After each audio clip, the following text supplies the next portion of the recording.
Geniet die lewe met die vrou wat jy lief het.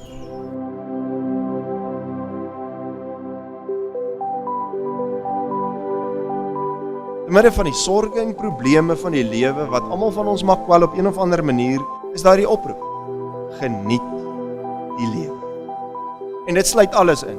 Jou kos, jou wyn, jou besittings en in besonder die man of vrou wat jy lief het. Die liefde tussen 'n man en 'n vrou is ook 'n gawe van God af. Julle twee het nie mekaar lief omdat julle dit verdien of verwerf het.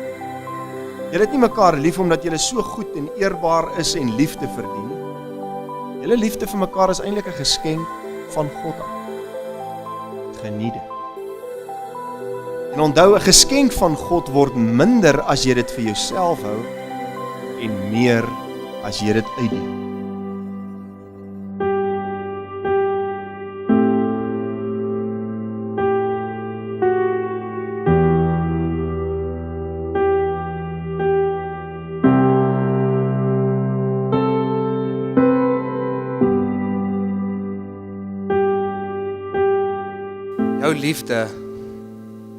Jou liefde is anders. Jou liefde is verslawend.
Ek verklaar dan nou dat Konrad en Carmina hier teenwoordig regtens getroud is. Mag die Vader van alle barmhartigheid, wat julle tot hierdie huwelik geroep het en met liefde verbind het, aan julle sy seën gee. En mag hy julle ook seën op julle pad vorentoe. Amen. Jy mag jou bruid maar soek.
Almal ken my vir my lewensuitkyk, lewe die droom.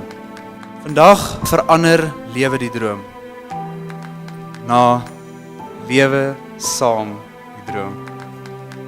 Carmina, saam gaan ons die droom lewe. Saam gaan ons droom wat ons wil bereik, wat ons wil ervaar, waarheen ons wil toer. Wanneer ons daar is, die erkenning gee aan God. Die grootste gawe wat hy aan ons gee, vir mekaar lief te wees, elke dag beoefen.